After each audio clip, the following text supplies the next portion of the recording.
Madam madam वहाँ पर एक आदमी की लाश पड़ी है। कहाँ? वहाँ पे, आइए दिखा रहा हूँ, आइए आइए।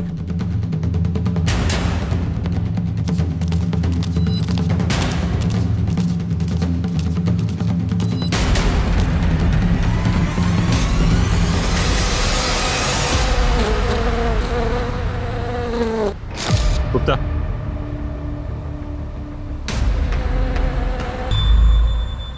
अरे ये तो औरत है। स्वाति।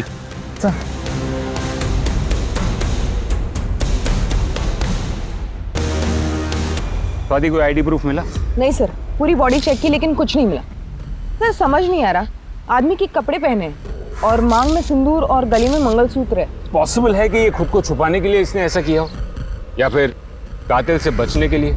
सर ये भी तो हो सकता है कि ये ट्रांसजेंडर हो। हाँ, हो सकता है गुप्ता। पोस्टमार्टम के बाद सब पता चल ही जाएगा। फिलहाल इतना तय है कि काम करो, आसपास के पुलिस स्टेशन में इसकी फोटो सर्कुलेट करो और पता करो कि इसके खिलाफ कोई भी मिसिंग की कंप्लेंट दर्ज हुई है पिछले एक हफ्ते में। Yes sir. नमस्कार, आदाब। क्राइम पेट्रोल सतर्क के आज के इस केस में मैं अनूप सोनी आप सबका स्वागत करता हूं। जहां बाहरी रूप से दुनिया अपनी रफ्तार से भागती हुई दिखाई देती है, वहीं भीतरी रूप से इंसान हमेशा से अपनी पहचान, अपने वजूद की तलाश में रहा है। असफलताओं से डरता सफल होने के लिए किसी भी हद तक जाने को तैयार, अंधभक्ति, अंधविश्वास, कर्मकांड सब आजमा रहा है। क्या पुलिस को मिली ये लाश भी किसी अंधभक्ति, अंधविश्वास की देन थी, या फिर इसका सच कुछ और था? क्योंकि अंदाजा लगाना मुश्किल था कि वो आदमी था या औरत या फिर ट्रांसजेंडर, और वो इस हालात और इस दोहरे पहनावे में क्यों थी। स्नेह को गए आज पूरे 5 दिन हो गए हैं। पता नहीं किस हाल में होगा मेरा बेटा। बच्चा नहीं है वो, यहाँ भी होगा, अपना ख्याल रख सकता है। माँ मैं हूँ ना, मैं सब संभाल लूंगी, आप बिल्कुल टेंशन मत लो। प्रीति, बेटा बेटा होता है, लड़का जो कर सकता है ना, लड़कियां नहीं कर सकती। क्या तुम जैसा बेटा वो थी वैसा बेटा मैं भी तो बन सकती हूँ ना। थी नहीं था, वो तुम्हारी बहन नहीं तुम्हारा भाई है। चले है बेटा बनने, दाल में कितना नमक डालना वो तो आता नहीं है, और चले है बेटा बनने। क्या हुआ तुम्हारी नौकरी का? हाँ, नहीं मिली ना, नहीं मिली ना अभी तक। मुझे 24 घंटे कोसने से आपकी प्रॉब्लम सॉल्व नहीं हो जाएगी, क्योंकि आपकी प्रॉब्लम आप खुद हो, और उसकी भी बेचारी की जिंदगी बर्बाद कर दी। जो चीज आपने की है ना, उसके साथ आपको यहाँ नहीं जेल में होनी चाहिए। प्रीति, मैं तो प्रार्थना करती हूँ कि वो इस नरक में कभी वापस ना आए, कभी वापस ना आए। प्रीति, हेलो रोहित। सर कचरे में जो मैं बॉडी में, और मर्डर से पहले कोई सेक्सुअल हैरेसमेंट और रेप भी नहीं हुआ है। लेकिन सर रिपोर्ट में एक नई बात सामने आई है, यकीन नहीं होता कि ऐसा कैसे हो सकता है। बस बस बस बस, आराम से आराम से आराम से। नहीं नहीं नहीं हो जाएगा, हाँ? आराम से। क्या उसके साथ इस हद तक की दरिंदगी की गई? जी सर, और डॉक्टर के मुताबिक ये सब उसके साथ तब हुआ होगा जब उसकी उम्र 7-8 साल की रही होगी। सर शायद ये मर्डर का कारण ना हो, पर इतना पक्का है कि उसके साथ बहुत गलत हुआ होगा। क्या शायद यही मर्डर का कोई मिसिंग कंप्लेन? नहीं सर, कपड़ों से भी पता करने की कोशिश की, पर कोई बारकोड नहीं मिला। लोकल ब्रांड है, पता करना मुश्किल है। इसके पास फोन जरूर होगा, इसका फोटो सारी फोन कंपनीज में भेजो और डिटेल पता करो। जी सर।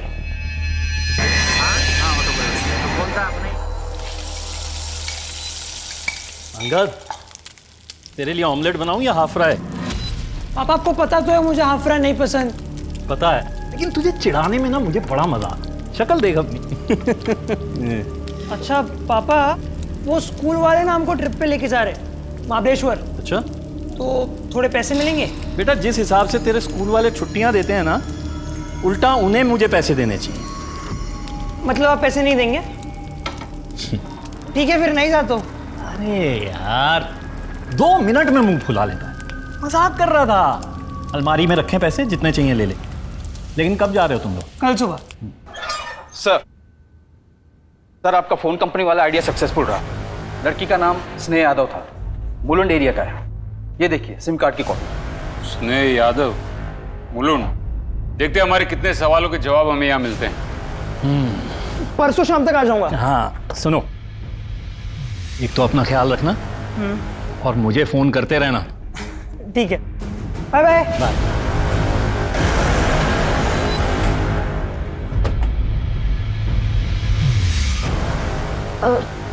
क्या हुआ साहब? आप स्नेह के माता पिता हैं?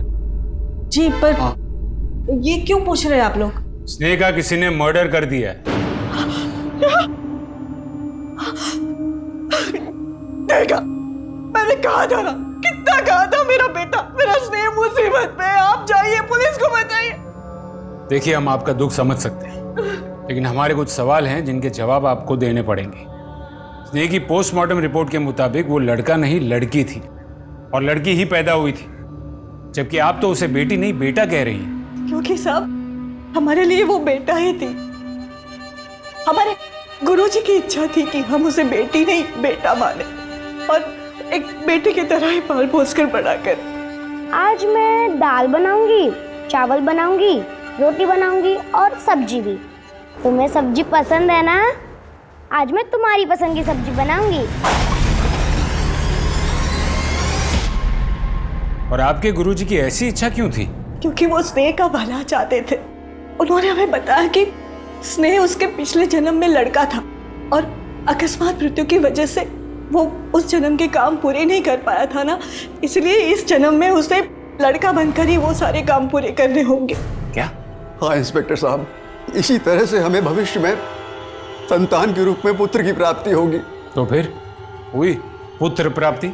नहीं, उसके बाद उसकी बहन प्रीति पैदा हुई। प्रीति कहाँ है इस वक्त?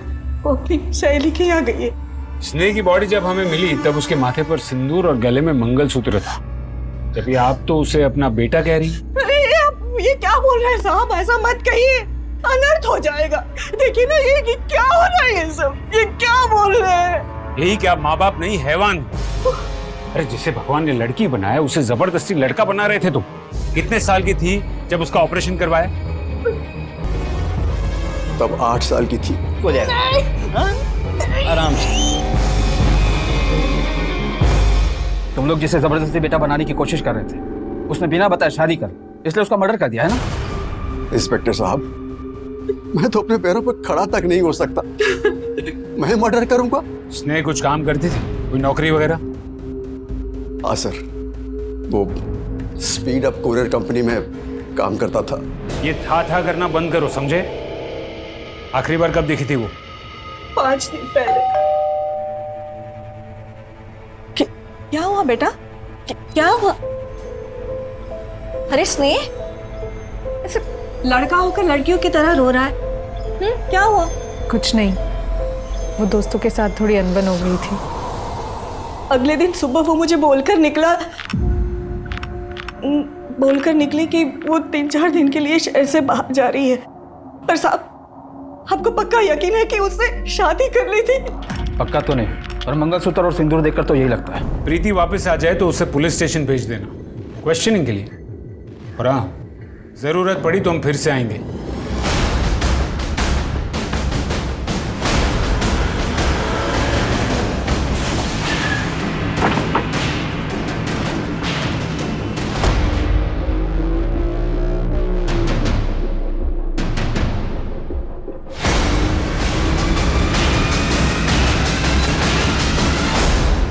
स्नेह जादव पिछले 1 साल से हमारे यहाँ पर नौकरी कर रहा है। बहुत ही मेहनती और ईमानदारी लड़का है, पर पता नहीं पिछले 5 दिनों से कहाँ गायब है, ऑफिस ही नहीं आ रहा है। सबसे पहले स्नेह लड़का नहीं लड़की है, और उसका मर्डर हो चुका है, और उसकी लाश नवी मुंबई से मिली। क्या आप मुझे बता सकते कि वो नवी मुंबई क्यों गई थी? वहां की कोई डिलीवरी थी? मैं चेक करके बताता हूँ। नहीं सर, अभी मुंबई की कोई डिलीवरी नहीं है। तो उसका किसी के साथ कोई झगड़ा या ऑफिस में किसी के साथ कोई अनबन? जहां तक मेरी जानकारी ऐसा कुछ नहीं था सर। हाँ, पर हमारे ऑफिस में 2 डिलीवरी बॉय थे, रोहित कदम और सोनू कदम, दोनों कजिन्स हैं। उनसे काफी अच्छी दोस्ती थी स्नेह की। हो सकता है उन्हें कुछ पता हो। बुलाई उन्हें? नहीं सर, अभी वो यहाँ पर नहीं है। मैंने 2 हफ्ते पहले दोनों को ही नौकरी से निकाल दिया था। ये दोनों पार्सल तुमने डिलीवर किए थे ना? उसमें फोन थे जिसके बदले कस्टमर को बर्तन साफ करने की साबुन मिली। अरे दांत क्या दिखा रहे हो? फोन कहाँ है ये बताओ। सर थोड़ा तमीज में। या दिन रात इसलिए मेहनत नहीं करते कि आप हम पे चोरी का इल्जाम लगाओगे? कुछ नहीं किया हम लोगों ने, ये कंपनी का झोल है। कंपनी का झोल है? हाँ, कंपनी का झोल है। पहले 2 कौड़ी के डिलीवरी बॉय मेरी कंपनी पे उंगली उठाएगा, मुझे तो नहीं सिखाएगा। साले मेरे जीवन पे हाथ डालेगा तू। तुझे सोनू, तू खड़ा खड़ा मुंह क्या देख रहा है? कुछ बोलना। सर रोहित ने कुछ नहीं किया है सर। दोनों के दोनों अभी के अभी यहाँ से निकल जाओ। दोबारा अपनी शक्ल मत दिखाना। दिखाओ। मैं चल, तू क्या निकालेगा? तेरी कंपनी को लात मारता हूँ। भाग। चल चल चल। उसके 2 दिन बाद तक तो स्नेहा ऑफिस आता रहा और फिर वो भी गायब हो गया। फिर उसके 2 दिन बाद सोनू मुझसे मिलने आया और वो बोला कि सर फोन बदलने का आइडिया मेरा नहीं था, रोहित का था। आप चाहो तो उसे पुलिस में दे दो। मैं सच बोलने के लिए तैयार हूँ सर, लेकिन मुझे वापस नौकरी पे रख लीजिए सर। सर ये नौकरी मेरे लिए बहुत ज़रूरी है। अगर ये नौकरी मुझे नहीं मिली तो सर मैं भूखों मर जाऊंगा सर। एक बात बता, तो अपने भाई के खिलाफ गवाही देगा? हाँ सर, दूंगा सर। जो गलत है वो गलत है। तो मतलब सोनू अब भी यही काम करता है? बुलाइए उसे। सर वो अभी डिलीवरी करने के लिए गया है। ठीक है, वो वापस आ जाए तो उसे पुलिस स्टेशन भेज देना।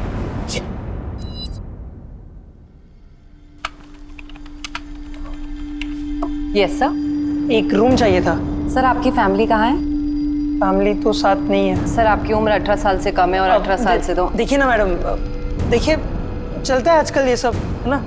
और सिर्फ 2 ही दिन की तो बात है।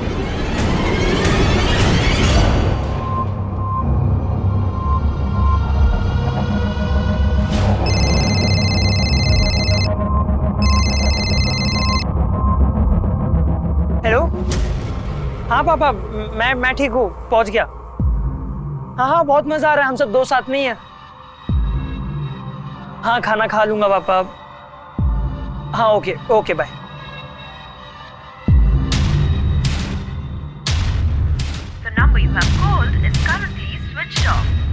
ये रोहित अपना फोन क्यों बंद करके बैठा है?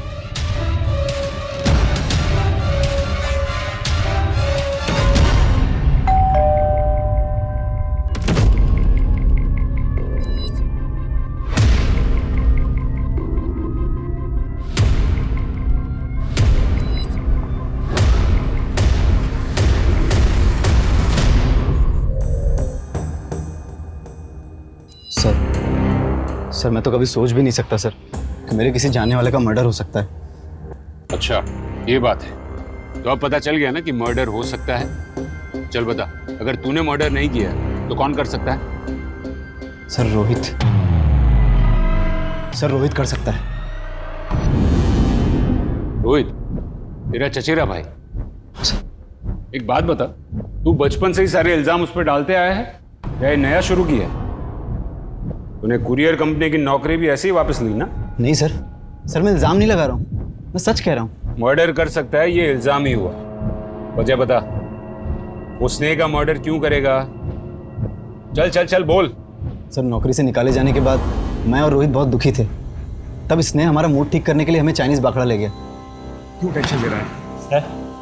अरे चली गई, दूसरी नौकरी मिल जाएगी। अभी तेरा भाई लेके आना तुमको मस्त जगह पे। चॉपर राइस ऑर्डर करूं? नहीं खाना है चॉपर राइस तेरा। साला तेरी वजह से मेरी नौकरी चली गई। तुझे पता है ना, पूरे घर में कमाने वाला सिर्फ मैं हूँ। साला तेरे चक्कर में मैं भी फंस गया। सोच, अगर उसने पुलिस बुला ली होती तो। रो मत यार, बोला ना जरूरत थी पैसों की। और अगर उसे पुलिस बुलानी होती ना तो कब की बुला चुका होता। टेंशन मत ले, इससे बढ़िया नौकरी लेके दूंगा तेरे को। अरे यार, मैं मैनेजर से बात करूंगा ना, वो तुमको फिर से बुला लेगा। और तुम्हारे बिना तो मैं वहां काम करने का सोच भी नहीं सकता। मतलब तुम दोनों के बिना? अरे यार, मैं वहां काम करने जाऊं और तुम दोनों को वहां पे ना देखूं, ऐसा थोड़ी हो सकता है। अरे इतना इमोशनल होने की जरूरत नहीं है, मिल जाएगी नौकरी। एक काम कर, ये ले, जा चॉपर राइस ऑर्डर कर। रोहित, तुम्हें तो पता है कि मैं तुमसे कितना प्यार करती हूँ। मैं तुम्हारे बिना। तेरा दिमाग खराब हो गया? कुछ भी बके जा रही है? तुझमें ऐसे कौन से लड़कियों जैसे लक्षण है जो मैं तुझसे शादी करूं? लड़कियों जैसे मतलब? मैं लड़की हूँ रोहित। देख, मैं अच्छे से जानता हूँ कि तू क्या है और तू भी जानती कि तू क्या है, इसलिए फालतू के सपने देखना बंद कर दे। अरे सर उसके बाद क्या हुआ मुझे कुछ भी नहीं पता सर, क्योंकि उस दिन के बाद से मैं उन दोनों में से किसी से नहीं मिला। रोहित से भी नहीं? नहीं सर, ना मिला, ना बात हुई, ना उसने कभी मुझे कॉल किया। सर सच कहूँ तो मैं उससे मिलना चाहता भी नहीं, क्योंकि सर अगर उसे पता चला कि मैंने हाथ पैर जोड़कर नौकरी वापस ले ली है तो सर वो मुझे जान से मार देगा सर। ठीक है, तू जा सकता है, लेकिन सिर्फ यहाँ शहर से बाहर नहीं। जी सर।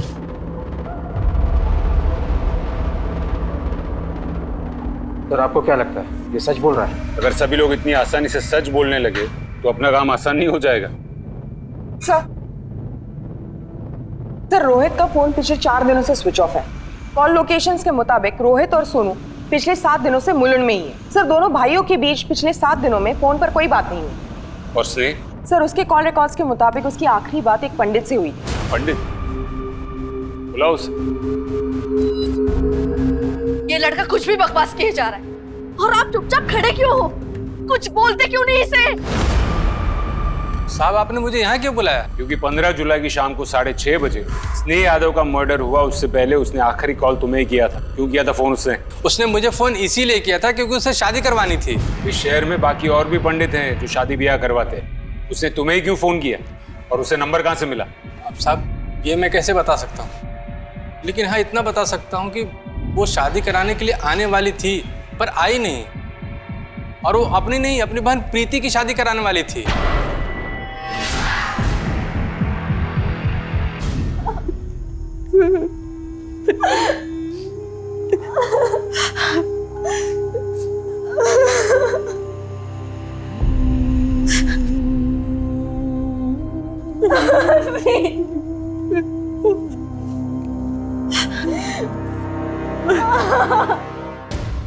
तू है कौन ये बकवास करने वाला कि तू मेरा बेटा है? हाँ? लेकिन मेरी बात... का पापा, अगर दोबारा ये बकवास की ना तो पुलिस में दे दूंगा। पापा लेकिन मेरी... जब पापा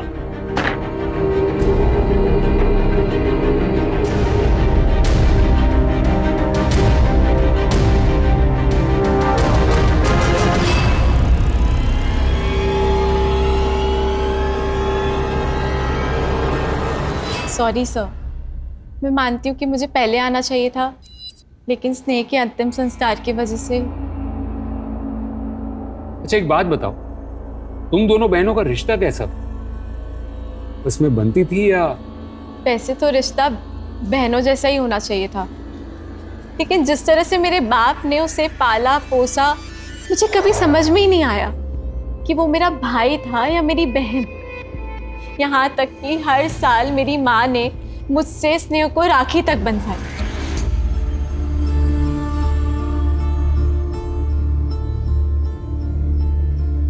मतलब स्नेह भी एक भाई की तरह तुम्हें अपनी जिम्मेदारी समझती थी।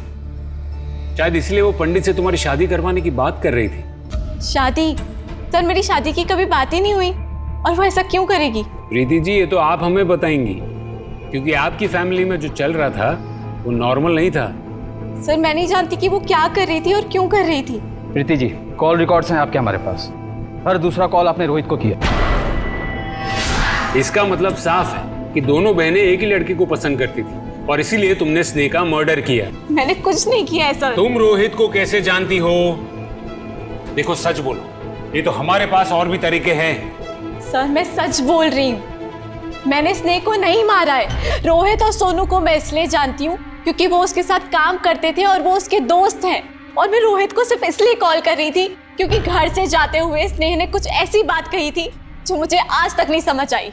सारी जिंदगी मैंने इस झूठ को सच मानकर बिता दी। कितना कुछ सहा है इस झूठ के वजह से, पर बस अब नहीं। अब मैं अपनी जिंदगी अपनी मर्जी से जीऊंगी वो बनकर जो मैं हूँ। सर मैं कुछ नहीं जानती, मेरा रोहित से कोई वास्ता नहीं है। स्नेह का फोन बंद आ रहा था इसलिए मैंने रोहित को कॉल किया, पर उसने कभी मेरा फोन उठाया ही नहीं, और उसके बाद उसका फोन भी स्विच ऑफ हो गया था। तुम जा सकती हो।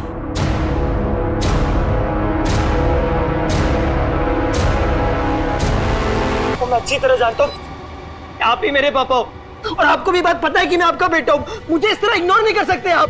वो तो गए तेरा नाटक। अब जो भी बात होगी तेरी फैमिली के सामने होगी। हाँ? मेरी बची बसाई जिंदगी बर्बाद करना चाहता है? नहीं बाबा। हाँ? तेरे बाप से बात करूंगा किसकी औलाद है। चल नहीं रुको।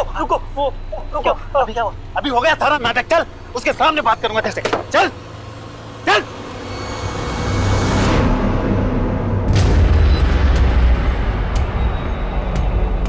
सर ये देखिए, यही वो पार्सल है जिसके बारे में मैंने आपको बताया था।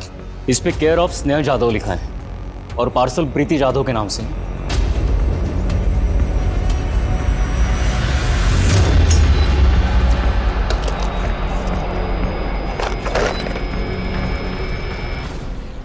सर मुझे नहीं पता ये सब क्या है।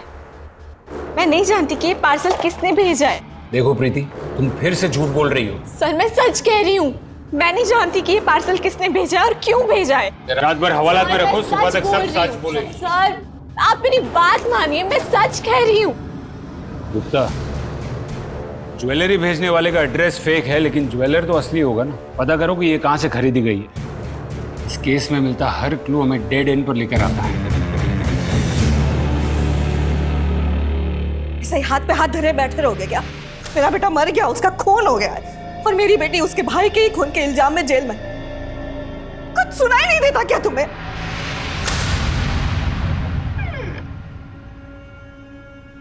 हाय पापा।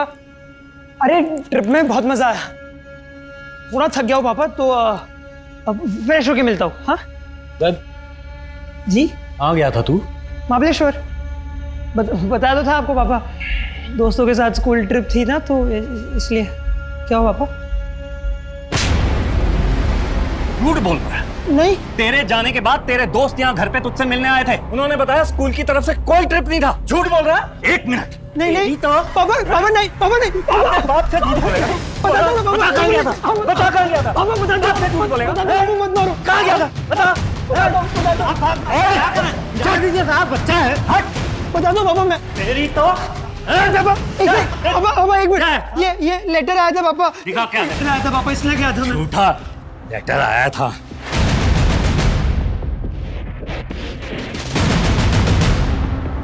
सॉरी पापा। तेरी पापा नहीं मत मारो। कहाँ गया था? पापा इधर ही। पापा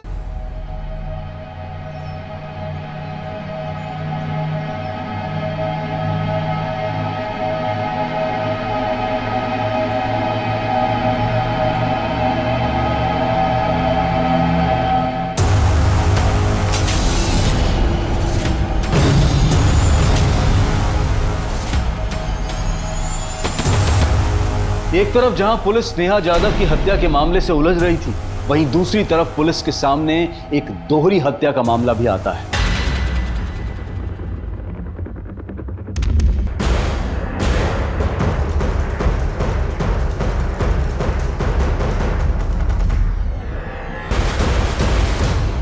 इन दोनों को किसी धारदार चीज से मारा गया है,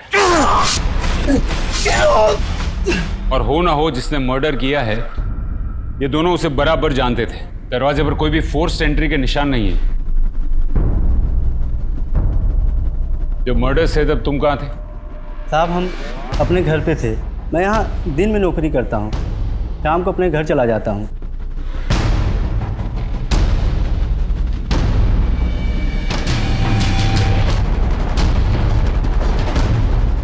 पुलिस को प्रीति जाधव के खिलाफ कुछ नहीं मिला, इसलिए मजबूरन उन्हें उसे रिहा करना पड़ा।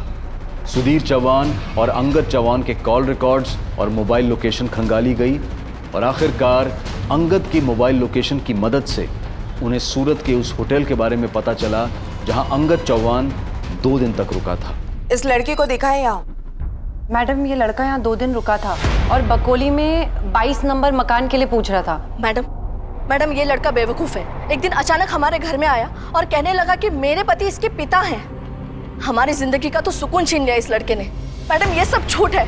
मेरे पति तो किसी की तरफ आंख उठाकर भी नहीं देखते। आपकी शादी को कितने साल हुए? जी मैडम 5 साल। ये लड़का 16 साल का है और आपकी शादी को केवल 5 साल हुए हैं। सर वो लड़का मेरे घर आया जरूर था सर, लेकिन वो झूठ बोल रहा था सर कि वो मेरा बेटा है। मैंने उसे समझाया सर, वो चला गया। वो चला गया या तूने उसका मुंह बंद कर दिया हमेशा के लिए? मैं क्यों मारूंगा उसे जब वो मेरा मेरा बेटा था ही नहीं। मेरे जैसे ना 36 लोग आते हैं यहाँ पे, चेहरा देखकर बोल सकता हूँ कि वो झूठ बोल रहे हैं या नहीं।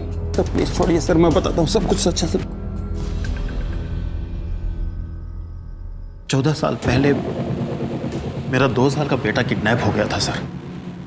किडनैपर ने 50 लाख मांगे, मैंने दे दिए सर। उन्होंने कहा कि वो मेरा बेटा एक मंदिर के पास छोड़ जाएंगे। मैं वहां इंतजार करता रहा सर, लेकिन उन्होंने सर मेरा बेटा मुझे वापस नहीं दिया सर।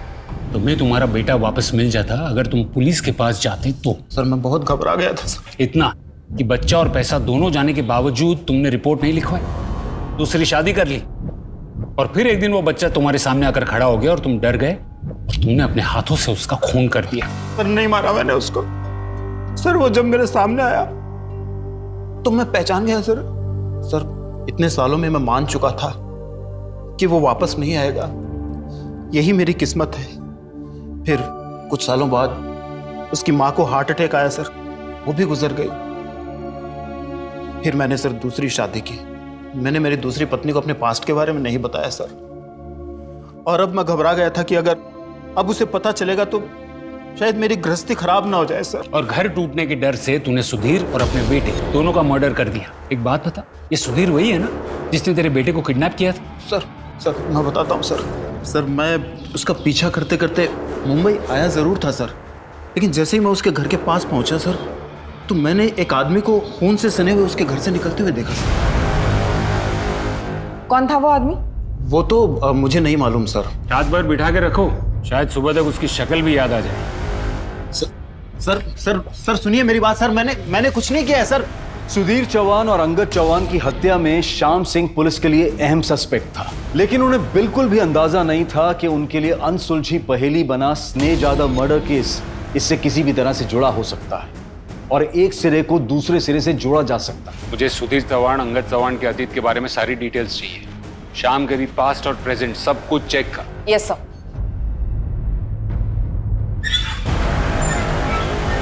सर।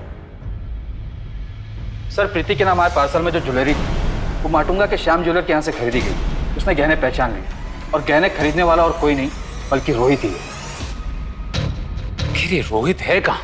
न रोहित हमें मिल रहा है, न रोहित और प्रीति के बीच का कोई कनेक्शन, और वो अभी यही कह रही है कि उसके और रोहित के बीच में कुछ भी नहीं है। फिर ये रोहित ने ज्वेलरी खरीदी किसके लिए और फिर वो गायब क्यों हो गया?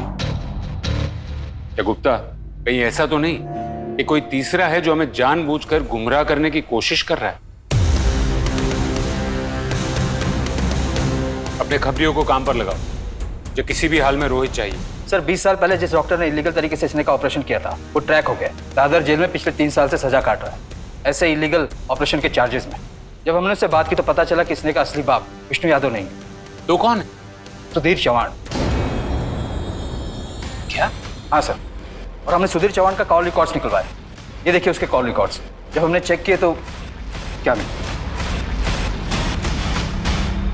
नमस्ते आंटी। नमस्ते अंकल। मैं सोनू, रोहित का भाई। मैं रोहित और इसने एक ही कंपनी में काम करते थे। इसने मेरा बहुत अच्छा दोस्त था। तो मैं बस पूछने आया था कि पुलिस ने आप लोगों को कुछ बताया किसने मारा स्नेह को? नहीं। मेरी फैमिली रोहित को लेकर बहुत परेशान है। पता नहीं कहाँ चला गया है, कहाँ गायब है।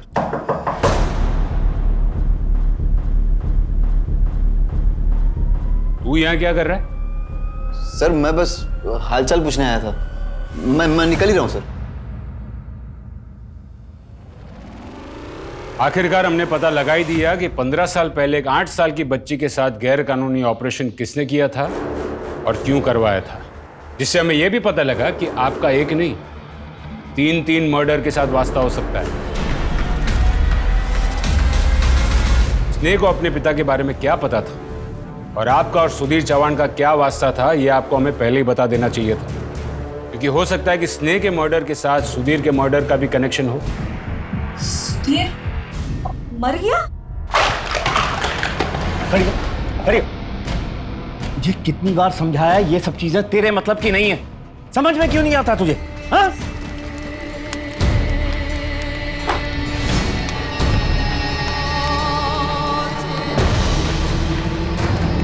उसने अपनी सगी बेटी के साथ जो किया ना, वो कोई दुश्मन भी नहीं करता। मेरी स्नेह सिर्फ 8 साल की थी, जबरदस्ती उसका ऑपरेशन करवा दिया, मुझे बिना बताए, ताकि वो कभी मां ना बन सके। मां तो क्या, वो किसी के साथ। बस बस बस, कुछ नहीं, रो मत। हाँ, अभी ठीक हो जाएगा, पता भी नहीं चलेगा। हाँ हाँ हाँ हाँ, आराम से। बोला था कि अगली औलाद बेटा होगा, पर प्रीति पैदा हुई उसी दिन मुझे और मेरी बच्चियों को छोड़कर भाग गया। फिर क्या, लोगों के घर पे बर्तन मांजे, झाड़ू कटका किया और बच्चों को पाला। इनके यहाँ भी मैं झाड़ू कटका करने आती थी, पर जब इन्होंने शादी के लिए पूछा तो मैंने तुरंत हाँ कर दी, बच्चों के लिए। मैंने जब स्नेह की शादी की बात की तब आपने ये क्यों कहा कि अनर्थ हो जाएगा? राम, ऐसा मत कहिए, अनर्थ हो जाएगा। क्या मतलब था अनर्थ का? तो वो सदमे में निकल गया होगा, ऐसा कोई सोचकर थोड़ी बोलता है। और देखिए, मैंने सुधीर के बारे में ये घर में किसी को कुछ नहीं बताया था, और स्नेह को भी यही बताया था कि तू ऐसे ही पैदा हुई थी। आपको यकीन है कि स्नेह को सुधीर के बारे में कुछ भी नहीं पता था? वो उसे कभी नहीं मिली थी? कि आप तो अब तक सुधीर के कांटेक्ट में थी, सबूत है हमारे पास। सर, सुधीर चौहान की इंफॉर्मेशन निकालते वक्त उसके रिकॉर्ड्स हमारे पुलिस रिकॉर्ड से मैच हो गए। वो एक हिस्ट्री शीटर है, अपनी जवानी के दिनों में छोटे मोटे क्राइम्स कर एक बार नहीं कई बार जेल जा चुका है, और इन क्राइम्स में उसका एक पार्टनर भी था जो अब तक हमारी आंखों में धूल झोंक रहा था।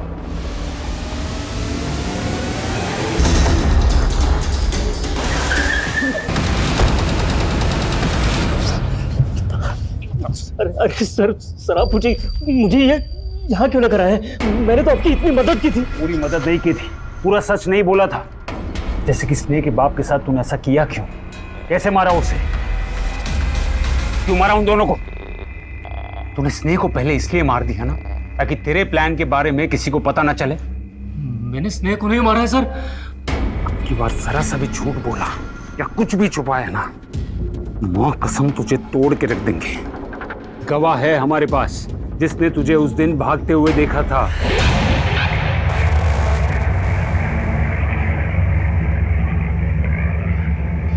ये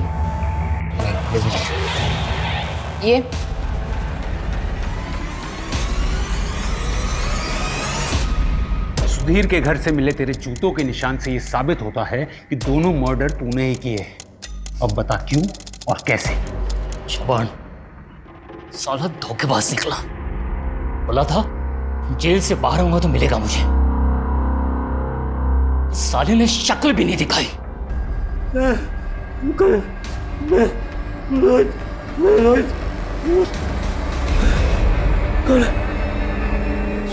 रोहित,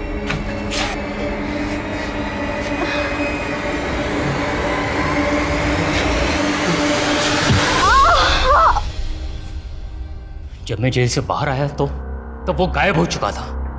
फिर मैंने ईमानदारी का रास्ता चुना और डिलीवरी बॉय की नौकरी शुरू कर दी, और अपनी मेहनत से मैं मैनेजर बना। पर जवान को कभी भूल नहीं पाया मैं। फिर एक दिन स्नेह मेरे पास नौकरी के लिए आई। समझ गया था कि ये जवान की बेटी है जिसका बचपन में उसने ऑपरेशन करवाया था, और उस वक्त मैं भी उसके साथ था। बेटा रो मत। हाँ नहीं, हाँ ठीक हो जाएगा, अभी ठीक हो जाएगा, अभी ठीक हो जाएगा। स्नेहा नाम है तुम्हारा? Yes sir. स्नेहा होना चाहिए था ना, तुम तो लड़की दिखती हो। सर वो मेरा पर्सनल मैटर है, आप प्लीज़ मुझसे अपने काम के सवाल पूछिए। मैं बहुत ही मन लगा के काम करूँगा और आपको मुझसे कभी कोई प्रॉब्लम नहीं होगी। मैंने स्नेहा को नौकरी पर रख लिया और पता लगा कि वो चौहान की बेटी है या नहीं। मैं अपने एम्प्लॉय के डेटाबेस से उसकी माँ उमा का नंबर निकाला और उससे कॉल किया। मैं कौन बोल रहा हूँ ये जानना ज़रूरी नहीं है, बस ये बताओ कि वो आजकल कहाँ है। मेरे हिसाब से तो जहन्नुम में है। अरे भाड़ में जाए। देखो मेरा उससे कोई लेना देना नहीं है अब। हाँ, उसका एक फोन नंबर है, चाहिए तो लिख लो, 44472779। चौहान का नंबर तो मुझे मिल चुका था, पर मैं महीनों तक ये नहीं समझ पा रहा था कि मैं उसके साथ आखिर करना क्या चाहता हूँ। एक बार तो लगा कि मैं इतनी मेहनत से यहाँ तक पहुँचा हूँ, अपने काम से काम रखो, पर नहीं कर पाया। और फिर कुछ एक महीने पहले स्नेहा से बात की और उसे सब बता दिया। बेटा बात यह है कि तुम लड़की पैदा हुई थी ना कि लड़का। हमारे माता पिता चाहते थे कि उन्हें लड़का हो, लेकिन हुई लड़की। इसलिए उन्होंने अस्पताल ले जाकर के तुम्हारा ऑपरेशन करवाया और लड़की से लड़का बना दिया। मैं खुद तुम्हारे पापा के साथ उस वक्त था। माँ ने कहा कि मैं ऐसे ही पैदा हुआ था, ना लड़की थी ना लड़का। माँ ने कहा अगर तू लड़का बन के रहेगा तो कम से कम लोग तेरी इज्जत तो करेंगे। पर ये सब झूठ था। इतना गलत किया उन्होंने मेरे साथ। बेटा, अगर तू इस धोखे का बदला लेना चाहे तो मैं तेरी मदद कर सकता हूं, पर एक शर्त पे कि तू अपनी मां को कुछ नहीं बताएगी।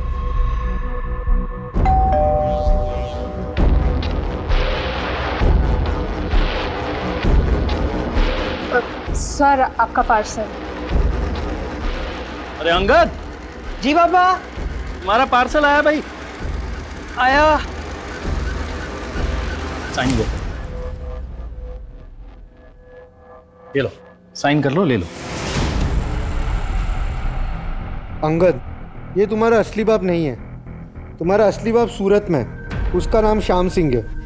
नीचे उसका एड्रेस है सूरत का।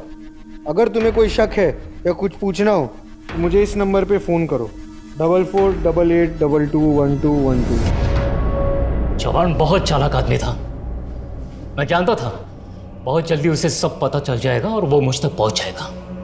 तो मैं भी यही चाहता था। फिर उस रात जब उसने मुझे फोन किया तो मैं पूरी तैयारी के साथ उसके यहां पर पहुंचा।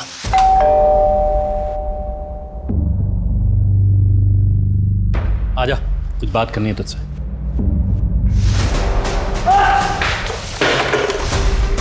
जवान को उसके किए की सजा दे दी। अंगद और स्नेह को किस बात की सजा दी? चल बता। दो मर्डर कबूल कर लिए मैंने, तीसरे के लिए झूठ क्यों बोलूंगा? कौन सी सजा कम हो जाएगी मेरी? सर ये कॉल रिकॉर्ड्स देखिए। सामने रहकर भी पुलिस को क्या घुमाया इसने? दाद देनी पड़ेगी। इसको उठा के लेके आओ। राइट।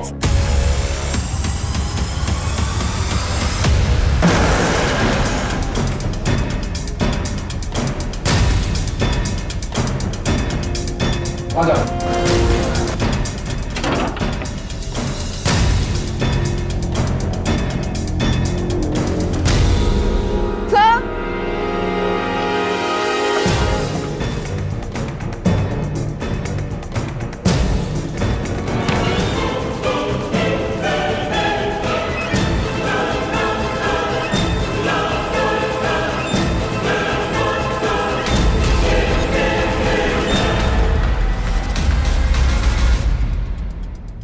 उसकी वजह से मैंने मेरा पहला पति खो दिया, लोगों की गालियां सुनी, क्या क्या नहीं सहा। अब इस बुढ़ापे में मुझ में इतनी हिम्मत नहीं थी कि मैं मेरा दूसरा पति भी खो दूं और दर दर की ठोकर ही खाऊं। मतलब ये कि जिस दिन वो निकली ना, तब मैंने सब कुछ सुना था। प्रीति को क्या ज्ञान दे रही थी वो। सारी जिंदगी मैंने इस झूठ को सच मानकर बिता दी। कितना कुछ सहा है इस झूठ के वजह से। पर बस अब नहीं। अब मैं अपनी जिंदगी अपनी मर्जी से जीऊंगी, वो बनकर जो मैं हूं। ये सब क्या बोल रहे हो? तुझे पता है वो आदमी जिसे मैं अपना बाप समझती थी, वो मुझे पैरों की मालिश के नाम पे क्या करवाता था? बताऊं मैं तुझे? मुझे बताने में भी घिन आ रही है। पता है, सब पता है। आजा, थोड़ी मालिश ही कर दे। वैसे भी तू किसी और काम का तो है नहीं। तो अब तुम क्या करोगी? अब मैं अपनी जिंदगी नॉर्मल तरीके से जीऊंगी। तुझे रोहित पता है ना, मैंने तुझे मिलाया था उससे एक बार। मैं और रोहित एक दूसरे से प्यार करते हैं।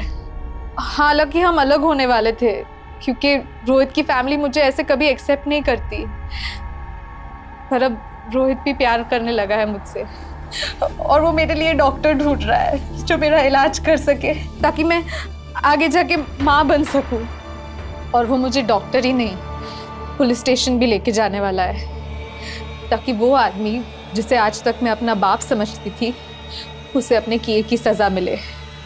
सिर्फ इसे ही नहीं, उसे भी जिसने मेरी ये हालत की है, जो बाप जबरदस्ती अपनी बेटी को बेटा बनाना चाहता था।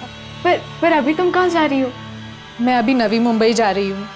रोहित के किसी जान पहचान वाले का फ्लैट खाली है वहाँ पे। जब तक हमारे हालात नहीं सुधरेंगे हम दोनों वहीं रहेंगे। ये देख, ये रोहित लाया है मेरे लिए, और उसने मेरे लिए कुछ और सरप्राइज भी रखा है। पर वो पार्सल हमने तेरे नाम पे मंगाया है। मैंने अपने कंपनी के कुरियर वाले लड़के को बोल दिया है कि अगर तेरे नाम पे कोई पार्सल आए तो तुझे ही डिलीवर करे। फिर तुमने हमसे झूठ क्यों बोला? क्योंकि मुझे कुछ समझ में नहीं आ रहा था कि मैं क्या करूं। मैंने रोहित को काफ़ी बार कॉल किया, लेकिन अचानक से वो भी गायब हो गया था। मुझे लगा कि ज़रूर मेरी माँ ने कुछ किया होगा, लेकिन मैं अपनी माँ के खिलाफ आपको कैसे बताती। मैंने माँ से पूछा भी था, उन्होंने कहा कि उन्होंने कुछ नहीं किया। फिर मैंने देखा कि हमारे घर के पीछे वो जो जगह है जहाँ पर टूटा फूटा सामान पड़ा होता है, जहाँ कोई नहीं आता जाता, वहाँ अक्सर वहाँ जाया करती थी। मुझे शक हुआ तो मैं वहाँ देखने गई। तुमसे एक मदद चाहिए। हाँ, पैसे मिलेंगे। देखो, मैं उसका नंबर देती हूँ, वो नवी मुंबई में है। काम ठीक से होना चाहिए, खबर यहाँ तक पहुँचनी नहीं चाहिए, समझे?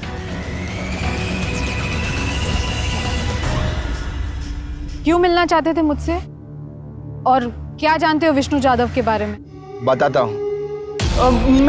मैडम वहाँ पर एक आदमी की लाश पड़ी है।